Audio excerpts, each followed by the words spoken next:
So today I'm going to talk about lifestyle as medicine, a health blueprint for women doctors. So before proceeding, I have made a small checklist so as to assess our own health status. So here, due to paucity of time, we can just go through only one question in each field. Like in the nutrition, do I consume vegetables, fruits, whole grains, legumes every day? So here you can give a score to yourself, 5 being the best score wherein you are following this habit for most of the days, and 1 being the score when you are not able to follow the habit. So if in the mind only you can go through this questionnaire and feel or check where you are standing. So if the score for maximum number of question is 4 or 5, you are doing excellent and you need to keep it up. But if the score is 3 or less, then you need to modify, need to inculcate the healthy habits. And today I am here to just give you few advices or few practical tips how to incorporate these habits into your daily routine. So today I am not going to talk about statistics or various research studies which I usually do, but I would like to focus more on the practical tips of incorporating, as I am following this since last 4 years. So as we all know, the female doctors in India, they have to do juggling, tarevarchi kasrat. Currently we have to handle the hospital, the home, the studies of our kids, as well as many other things like maintaining the relationship with the friends and kitty parties and everything. So we are having a huge issue of work-life imbalance. So various studies which have shown that around 50% of women, they say that we are having burnout or we are having more stress as compared to their male counterparts. So there is need that they need to, or they have confessed that there is no time for self-care. So when we see about the disease or health status, we see that the overall rate of obesity is 20%, but normal weight obesity among women doctors is around 48%. We'll talk about what it is. There is also high prevalence of hypertension, diabetes mellitus being 53% of them having high blood glucose level, and also 24% as hypertensive. So there is a paradox over here. Like when I talk about everything, we'll say that ये तो सब पता है ना, हे सगळं माहिती आहे, मग का परत. So there is a paradox that although the healthcare provider, we are aware of everything, but still we are not implementing it in our lifestyle. So there is a knowledge, attitude, practice gap. That is, we are having knowledge, but we are not having an appropriate attitude, or even if when we are having that attitude, we are not translating it into our daily routine or into our habits. So there is a need that someone will repeatedly tell it or reinforce it so as to make it a habit. I'll be in this presentation, I'll be talking about various factors like lifestyle changes which we can incorporate, as well as I'll also talk about mind management. That is, what mind changes we need to do so as to build the habits, and also ultimately I'll help you to plan a lifestyle plan for yourself at the end. Okay. So the major lifestyle risk factors for lifestyle diseases. As we all know, the major risk factors are unhealthy diet, physical inactivity, stress, and the substance abuse. So majoritarily all of these are nothing but our lifestyle, related to our lifestyle. So that's why there is need to address them. What we see in our practice, or if any one of us is suffering, we are having diabetes, cancer, heart disease, and we are treating it with the medicine. But what we should look for is actually root causes, because the root causes may be which we are not focusing at all. So these root causes are nothing but there can be dysbiosis of your gut bacteria, there can be oxidative stress damages, there can be inflammation going on in the body, and many other things which we need to focus on.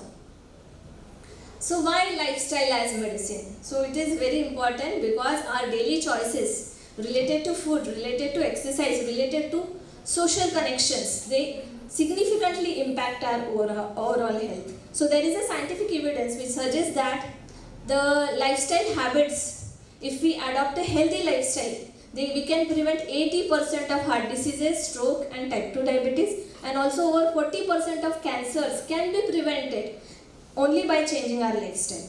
In case we are already having the disease, in that case also we can improve the disease management, like the tablets which we required, the hypoglycemic tablets for diabetes can be reduced, all other tablets which are there for the diseases such as arthritis can also be reduced, which I myself have done.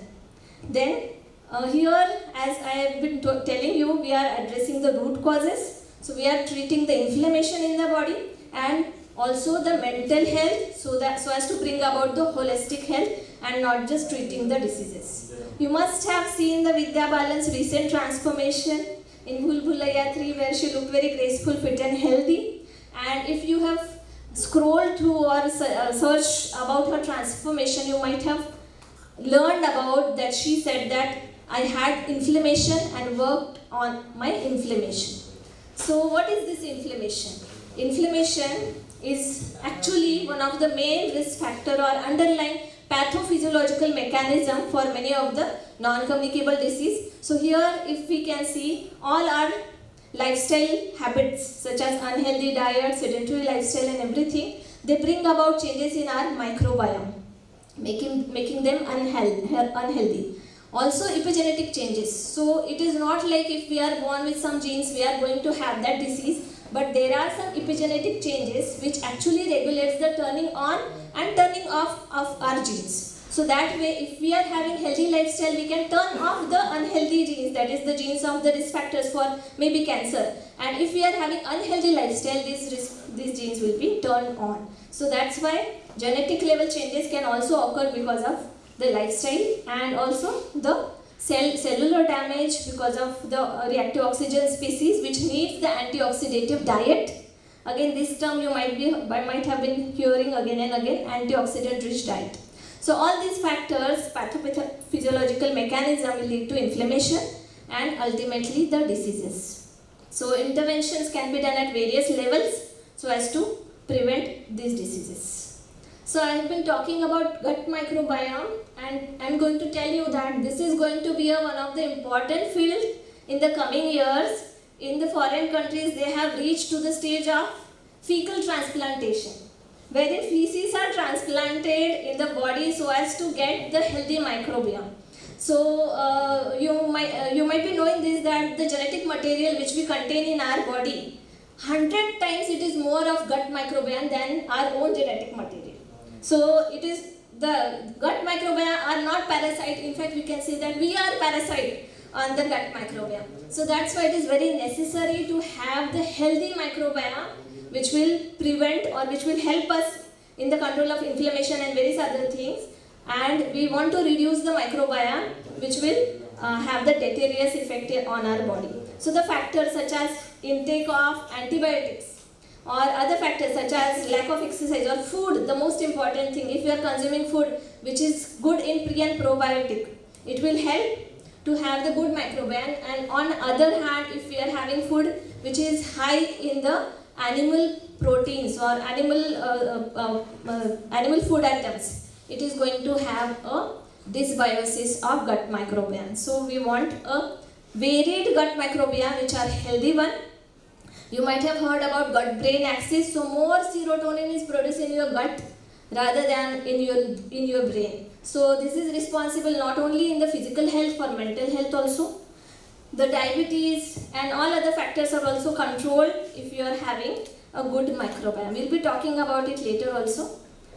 I was telling you about normal weight obesity. So most of us might be feeling that I'm having a normal weight, but that might not be a case. So normal weight obesity is an entity wherein we are having normal weight, normal BMI, but our body composition is not normal because having more fat in our body as compared to the muscles and bones. So that's why if we do some scanning, we'll get to know that our body fat percent is more as compared to the healthier version of the same looking structure. So that's why only BMI is not an indicator of health. We need to look for the body composition. And as you all know, if the proportion of fat is more, then it is likely to have the diseases, that is insulin resistance will be more.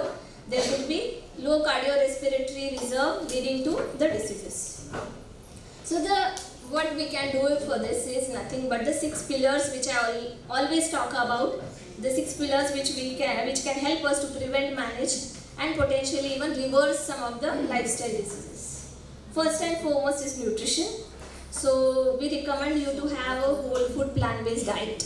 So here we know that the women or all the individuals nowadays, they are overfed and undernourished. Meaning we are consuming a lot of food items which is rich in calories but less in nutrients. So that's why we need to focus, because see, ultimately we need only 1500 to 1800 calories per day with the sedentary level of activity which we are having. So in that 1600 to 1800 calories we have to incorporate everything. So that's why every time we are eating anything, we need to focus on how many nutrients we are getting for that number of calories, rather than focusing only on the calories. So that's why we need to adopt a whole food plant-based diet, because these all food items will have more nutrients as compared to calories. So this is nothing but including all minimally processed fruits, vegetables, whole grains, legumes, nuts and seeds, some herbs and spices, and exclude all animal products including meat, poultry, fish, eggs and dairy products. So every time I talk about it, I know that it is very disheartening for some of my foodie group people. So now what I want is, rather than focusing on what to eliminate, focus on what to include more. Okay, so here we want to prioritize to include more of fruits, vegetables and whole grains in our diet. So how we can do it is by following a food guide pyramid. So if you remember Park, there was this figure, but it was different that time because the base was consisting of cereals. So we used to focus more on cereals, but now it has changed, and now even NIN, ICMR nutritional guidelines, they also say that we need to focus more on the fruits and vegetables. So base should be vegetables, and then later on we can move ahead to have all other food groups. So how to incorporate this is, in each and every meal we need to look for the amount of food, the fruits and vegetables. I will be talking about the plate also. So here, rather than going for the plain poha, we can go for poha with vegetables, same with upma. So whatever we are cooking, even the roti which I make, I eat only jawar roti. So in that jawar roti also I add some vegetable, whatever green leafy or any other vegetable which is available. So that way we are increasing the number of or amount of the vegetable, because we have to consume 500 grams of vegetables and fruit every day. So just think about it. 500 grams. So are we only the whole food plant-based and a wellness industry which is talking about this? It is not like that. If we see the NIN, that is ICMR NIN guideline, again you can see the base is made up of vegetables and fruits. Similar is the case with DASH diet, which is for hypertensive patient. Again the focus they want is on fruits and vegetables.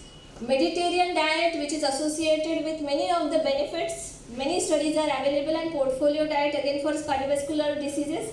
All of them, they are focusing on vegetables and fruits. Okay, so this is the plate.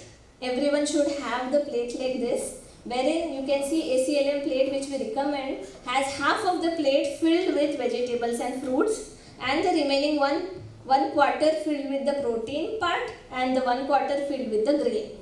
Okay. Similar, NIN ICMR plate is also similar, at least the part that is fruits and vegetable is similar, and then they subdivided it. But if we compare it with our Indian thali, you can see the difference. The major difference is with the vegetable part. That is, we are not having adequate amount of salad or soup in our diet. We are not having the amount of vegetable or sabji which we are eating is again not adequate as per the guidelines. Okay. So the practical guide is, whenever we are making a thali, consider there are 4 bowls in that thali, and each bowl will be representing one section. That there will be 2 bowls for vegetables. Vegetables can be bhaji itself, or it can be salad, it can be soup made up of the vegetables, and the remaining one will be protein. Protein source will be any dal, any sprouts or any usad or some kind, and then the 1/4 portion will be cereal. It can be any grain, that to focus on whole grains. I think in the nutritional session which were there in the morning, madam must have emphasized on role of millets. So rather than going for any other thing, it is better to have more millets in your diet. You can go for variety. So 1 millet each day. Like at my home also I go for jawar, bajra, natsri and many other varieties of millets which are there available. So every day माझी मावशी विचारतात कोणती भाकरी खाणार म्हणून. So that way we are incorporating more number of fiber and more protein in our diet, because they are having X is fiber. Okay, so yes, why these fruits and vegetables? Why? Is because fiber. So fiber is one nutrient. We have been talking all about carbohydrate, proteins and fats, but now it is a time to focus more on fiber. Why? Is because fiber is a pre and probiotic for our gut microbiome. So whenever we are eating, first think of what my gut microbiome will like. And for gut microbiome, this fiber is their food. So fiber is available in two forms, soluble and insoluble fiber. Insoluble fiber is the food for your gut microbiome. They thrive on it and they flourish on it. So we want them to flourish and be beneficial for us. So that's why fiber is needed. Around 40 gram fiber is needed per day. That should come from the natural sources, and we are eating less than 10 or 15 grams per day. So there is a huge gap. The benefits, which we all know, few of them are like cholesterol, because they reduces the absorption of cholesterol. They'll maintain the blood sugar level, reduce the insulin resistance, and also improve our brain health. So the food items which are rich in fiber, you can see the maximum amount of fiber is not there in green leafy vegetables or other vegetables, but it is there when we eat the dals as a whole. So when we are eating chauri, kima matki, kima harbhara, it contains more fiber when it is eaten as a whole, not the split one. So including more number of lentils, the beans, and also other green leafy vegetables, even the chia seeds is one of the good option which contains more amount of fiber. Proteins are building blocks of our body, and we do need protein. So most of us might be consuming less than 20 or 30 grams of protein, but what we need is around, considering it as 1 gram, around 60 grams of protein per day.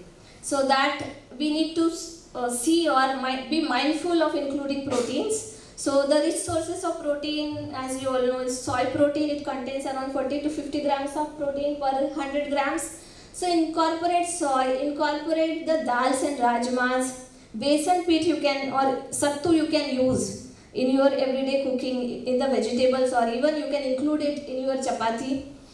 You can use the nuts and seeds if you are making any salad or as a snack also. And the soya bean is actually we need to focus on. Soya, which is available in India, is not GMO, so it is safe to have soya. Even in the males also it is safe, and it gives us a lot of proteins as compared to the other sources. Intermittent fasting or time restricted eating is again a very fancy term nowadays. So here we are eating in the window of 8 hours, and we are fasting for remaining 16 hours per day. Again, one thing is ultimately our khana will be less. So ultimately the amount of calories which we are consuming will be less. The other effects are also there which are scientifically proved, that it will help in the ketogenesis state, and it will help for weight loss, and also activate the autophagy, which is responsible for even the control of cancer cells in the body. So it is again helpful. I follow it most of the times. Reading a food label is essential skill which everyone should possess. Okay, so actually the ultra processed food is whatever comes in packet. So ideally we should not consume anything which comes in packet, because it contains all the preservative, it is processed. It doesn't contain that many nutrients. But if at all we have to consume, we should look for all these things. So first thing, whenever the food packet is there, turn the back side. Because front mein they'll write that sugar free, it is trans fat free, or it is whole wheat bread, or it is brown bread, which is false. Because there are many things which we can learn. So when we read the label, the first thing is ingredients. So always look for ingredient list. The first atom which is there should be the item which we are looking for. And if the first 3 or first 5 items they contain salt, sugar or oil, you should ideally avoid, because it is rich in this sauce group. So we need to avoid the sauce group of products, so we need to avoid those. And most of the times if you even see the Haldiram ka packet, oil will be the first ingredient. Yes. I was also shocked to see that. Then looking for the serving size. So if we see any biscuit packet, it will have the total number of calories as say 200. But if you look for serving size, the serving size will be 2 or 3. That means that 200 calories is there for only one serving size, which is only for 100 gram. But if you end up eating the whole packet, you end up eating 2 or 3 servings, which might be more than 200, that is 600 calories in itself. So that's why this is necessary to know for the serving size. There are also few food the items which you should be looking for, that is saturated fat. We want the saturated fat to be limited to less than 5 or 6% of the total calories, so it should be less than 22 grams throughout the day. So if the food item contains more, it is better to avoid it. Trans fat should ideally be 0. It is banned in most of the foreign countries, so we should not have any trans fat in the food item which we are consuming, because trans fat is very atherogenic. It takes years. So all the food which is fried food, the oil, when it is being used again and again, that fat will be converted as a trans fat. Sodium and sugar again needs to be restricted. Sodium के लिए एक formula है. The amount of sodium should be less than the number of calories in that packet. So if the number of calories per serving is 50 gram, the sodium should be less than 50 milligram in that packaged food. Sugar should also be restricted. There are more than 200 names for sugar.